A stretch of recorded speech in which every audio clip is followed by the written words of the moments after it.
लक्ष्मण का अंत हुआ जब वह श्रीराम के पास लौकिक जीवन को छोड़ने का समय आया। उन्होंने अपने परिवार के सभी सदस्यों के साथ मिलकर भगवान राम की सेवा की और उनके चरणों में अपनी आत्मा को समर्पित कर दी। इसके बाद लक्ष्मण ने अपने शरीर को धरती में लीन कर दिया और अपनी आत्मा को भगवान राम के साथ मिला दी। राम और लक्ष्मण का अंत वाल्मीकि रामायण में विस्तार से वर्णित है, जो हिंदू धर्म के महाकाव्यों में से एक है। रामायण में राम और लक्ष्मण का कई प्रमुख किस्सों में वर्णन है, लेकिन उनका अंत, विशेषकर लक्ष्मण की मृत्यु के बारे में उल्लेख है। यह घटना लंका युद्ध के दौरान हुई थी, जब रावण के पुत्र मेघनाद ने एक ब्रह्मास्त्र द्वारा लक्ष्मण को अश्वमेध यज्ञ से बाधित किया था। लक्ष्मण को इस ब्रह्मास्त्र का सामना करना पड़ा और उन्होंने अपनी शक्ति का उपयोग करके उसे नष्ट करने का प्रयास किया।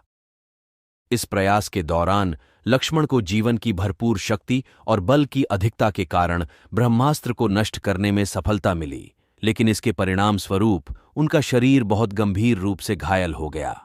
इस प्रकार लक्ष्मण का अंत भगवान राम के साथ मिलकर हुआ, जिससे वह मोक्ष प्राप्त कर सके।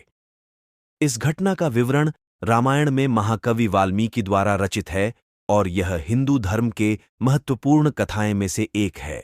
राम और सीता का अंत रामायण में एक दुर्लभ घटना है जो उनके वनवास के बाद हुई।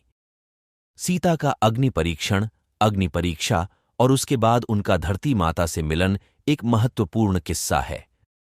राम ने अयोध्या वापस लौटने के बाद वह अपनी पत्नी सीता के प्रति लोगों के उत्कृष्टता की संदेह और उनके पतन की चर्चा को सुनकर कुछ लोगों द्वारा उठाए गए संदेहों को दूर करने के लिए एक अग्नि परीक्षा का आयोजन किया।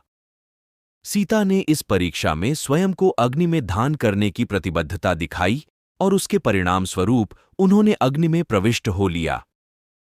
अग्नि में प्रविष्ट होने पर अग्नि देवता ने सीता को अपनी पवित्रता की प्रमाणित करने के लिए बाहर आने का आदान प्रदान किया और उसे उनके पति राम के साथ, और यह बताता है कि सीता ने सतीत्व की पराकाष्ठा में अपने पति के प्रति अपनी पूरी समर्पण भक्ति का प्रदर्शन किया।